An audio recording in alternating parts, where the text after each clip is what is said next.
ಈ ಜಿಲ್ಲೆಯಲ್ಲಿ ಇದುವರೆಗೂ ಕಂಡಂತಹ ಯಾವತ್ತೂ ಕಂಡರಿದಂಥ ಒಂದು ಘಟನೆ ಇಲ್ಲಿ ಪಕ್ಕದ ತಾಲೂಕಿನಲ್ಲಿ ಶಿಡ್ಲಘಟ್ಟ ತಾಲೂಕಲ್ಲಿ ಒಬ್ಬ ಕಿಡಿಗೇಡಿ ಅಂತ ಈ ಸಂದರ್ಭದಲ್ಲಿ ಹೇಳಲಿಕ್ಕೆ ಬಯಸ್ತೀನಿ. ಮಿಸ್ಟರ್ ರಾಜುಗೌಡ, ನೀನು ಸುಟ್ಟಾಕ್ತಿ ಅಂತ ಹೇಳ್ತಿದೆಯಲ್ಲ, ನಿನಗೆ ತಾಕತ್ತಿದ್ರೆ ಸುಟ್ಟಾಕೋ. ಬರಲಿ, ಹೆಣ್ಮಕ್ಳ ಬಗ್ಗೆ ಮಾತಾಡಬೇಕಾದಾಗ ಸ್ವಲ್ಪ ನಾಲ್ಗೆ ಹತೋಟಿಯಲ್ಲಿ ಇಟ್ಕೊಂಡು ಮಾತಾಡೋ.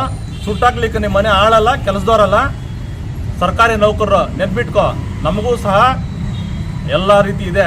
ಒಬ್ಬ ಹೆಣ್ಮಗಳನ್ನ ಮಾತಾಡಬೇಕಾದ್ರೆ ಮೊದಲು ತಲೆಯಲ್ಲಿ ಜ್ಞಾನ ಇರಬೇಕು, ನಾಲ್ಗೆ ಬಿಗಿ ಇಡಬೇಕು. ನೀನು ಜೇನುಗೂಡು ಕೈ ಹಾಕಿದೀಯಾ, ಪೌರ ಕಾರ್ಮಿಕರಿಂದ ಹಿಡಿದು ಹೇಳಿದ್ರೆ ಏನಾಗುತ್ತೆ ಅಂತ ನಿನಗೆ ಇದನ್ನು ಅರಿವು ಮೂಡಿಸ್ತೀವಿ. ಇದು ಶಾಂಪಲ್ ಅಷ್ಟೇ, ರಾಜ್ಯಾದ್ಯಂತ ಹೋರಾಟ ಮಾಡ್ತೀವಿ. ಈ ಕೂಡಲೇ ನೀವು ಬಂದು ಕ್ಷಮೆ ಯಾಚಿಸಬೇಕು ಬಹಿರಂಗವಾಗಿ. ಅದೇ ರೀತಿ ನಾನು ಇವತ್ತು ಮಾನ್ಯ ಜಿಲ್ಲಾಧಿಕಾರಿಗಳಿಗೆ ಸರ್ಕಾರಕ್ಕೆ ಒತ್ತಾಯ ಮಾಡ್ತೇನೆ, ಆ ಕಿಡಿಗೇಡಿ ರಾಜುಗೌಡನ್ನ ಬಂಧಿಸಬೇಕು. ಪ್ರಾಣ ಬೆದರಿಕೆ ಹಾಕಿರೋಂಥ ಅಮೃತ ಗೌಡ ಅವರಿಗೆ ಪ್ರೊಟೆಕ್ಷನ್ ಕೊಡಬೇಕು. ಕೂಡಲೇ ಸರ್ಕಾರ ಅವ್ರ ಬೆನ್ನಿಗೆ ನಿಂತ್ಕೋಬೇಕು ಅಂತ ನಾನು ಈ ಸಂದರ್ಭದಲ್ಲಿ ಮನವಿ ಮಾಡ್ತಾ, ಜಿಲ್ಲಾ ಉಸ್ತುವಾರಿ ಸಚಿವರಲ್ಲೂ ಸಹ ನಾನು ಗೌರವವಾಗಿ ಮನವಿ ಮಾಡ್ತೇನೆ. ನೋಡಿ ಸರ್, ಈ ರೀತಿ ಅವಾಚ್ಯ ಶಬ್ದಗಳಿಂದ ನಿಂದನೆ ಮಾಡೋದು ಸರಿಯಿಲ್ಲ. ದಯವಿಟ್ಟು ಅವರನ್ನು ಸರ್ಕಾರ ನಮ್ಮ ಅಧಿಕಾರಿಗಳ ಒಂದು ಸಪೋರ್ಟ್ಗೆ ಬರಬೇಕು.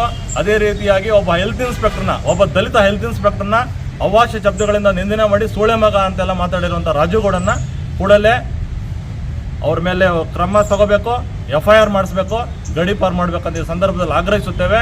ಇದನ್ನು ಮಾಡಲೇ ಹೋದಲ್ಲಿ ಮುಂದಿನ ದಿನಗಳಲ್ಲಿ ಜಿಲ್ಲೆಯಾದ್ಯಂತ ರಾಜ್ಯಾದ್ಯಂತ ಎಲ್ಲ ಮೂಲಭೂತ ಸೌಕರ್ಯಗಳನ್ನು ಕೊಡೋದನ್ನು ನಿಲ್ಲಿಸ್ತೀವಿ, ಸ್ಥಗಿತಗೊಳಿಸ್ತೀವಿ, ರಾಜ್ಯಾದ್ಯಂತ ಹೋರಾಟ ಮಾಡ್ತೀವಿ ಅಂತ ಈ ಮೂಲಕ ನಾನು ಅವರಿಗೆ ನೇರವಾಗಿ ಎಚ್ಚರಿಕೆ ಕೊಡ್ತೀನಿ. ಮಿಸ್ಟರ್ ರಾಜುಗೌಡ, ನಿನಗೆ ತಾಕತ್ತಿದ್ರೆ ಸುಟ್ಟಾಕೋ ಹೆಣ್ಮಗಳನ್ನ, ನಾವು ನೋಡ್ತೇವೆ. ಉದ್ಯೋಗ ಬಿಡೋಕ್ಕೂ ಸರಿ ಇದ್ದೀವಿ. ಈ ಮೂಲಕ ಮಾನ್ಯ ತಹಸೀಲ್ದಾರ್ ಮುಖಾಂತರ, ಜಿಲ್ಲಾಧಿಕಾರಿಗಳ ಮುಖಾಂತರ ಸರ್ಕಾರಕ್ಕೆ ನಾವು ಕಳಿಸ್ಕೊಡ್ತಾ ಇದ್ದೀವಿ.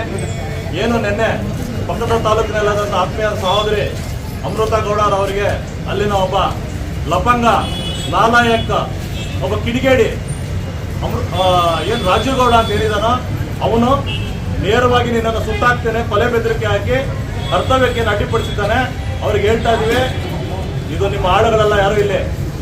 ಆದ್ರಿಂದ ನಾವು ಹೇಳ್ತಾ ಇದೀವಿ, ಇದನ್ನ ಖಂಡಿಸ್ತಾ ಇದೀವಿ. ತಹಸೀಲ್ದಾರ್ ಮುಖಾಂತರ ಯಾವುದೇ ಸರ್ಕಾರಿ ನೌಕರರಿಗೆ, ಪೌರ ಕಾರ್ಮಿಕರಿಂದ ಕಮಿಷನರ್ ಆಗಲಿ ಜಿಲ್ಲೆಯಲ್ಲಿ ಏನಾದ್ರು ಆದ್ರೆ ಅವನೇ ನೇರವಾಗಿ ಹೊಣೆ ಆಗ್ತಾನೆ ಅಂತ ಹೇಳ್ತಾ, ಈ ಕೂಡಲೇ ಅವನನ್ನು ಬಂಧಿಸಬೇಕು, ಈ ಜಿಲ್ಲೆಯಿಂದ ಅವನನ್ನು ಗಡೀಪಾರು ಮಾಡಬೇಕು.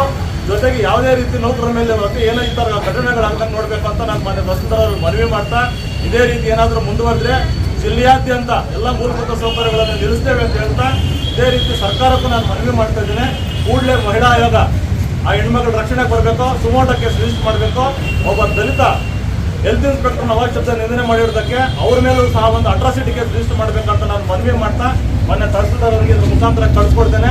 ಯಾವುದೇ ರೀತಿ ಅವರೊಬ್ಬರಿಗೆ ಅಲ್ಲ, ಜಿಲ್ಲೆಯಲ್ಲಿ ಯಾವುದೇ ನೌಕರರ ಪರವಾಗಿ ಅದನ್ನು ಧ್ವನಿ ಎತ್ತೀವಿ, ನಾವು ನೌಕರರ ಪರವಾಗಿ ಇರ್ತೀವಿ ಅಂತ ಹೇಳ್ತಾ, ಪೌರ ಕಾರ್ಮಿಕರು ಇವತ್ತಿನ ಅವ್ರಿಗೆ 3 ದಿನಕ್ಕೆ ಎಚ್ಚರಿಕೆ ಕೊಡ್ತಾ ಇದ್ವಿ. ಅವರನ್ನು FIR ಮಾಡಿದೆವು ಅಂದರೆ ನಾವು ರಾಜ್ಯಾದ್ಯಂತ ಹೋರಾಟ ಮಾಡ್ತೀವಿ ಅಂತ ಮೊನ್ನೆ ತಹಸೀಲ್ದಾರ್ ಮುಖಾಂತರ ಮನವಿ ಮಾಡ್ತೇನೆ. ಧಿಕ್ಕಾರ ಧಿಕ್ಕಾರ. ಸುಡ್ತೀಯ ಸುಟ್ಟು ನೋಡು, ಆಮೇಲೆ ಗೊತ್ತಾಗುತ್ತೆ ನಿನಗೆ. ರಾಜುಗೌಡಗೆ, ರಾಜುಗೌಡಗೆ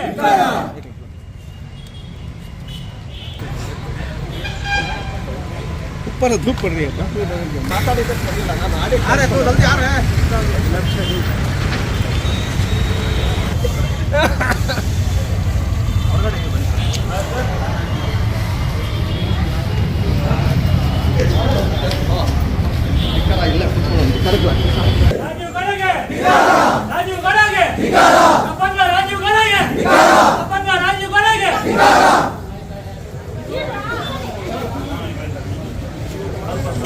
ಮೂಲಕ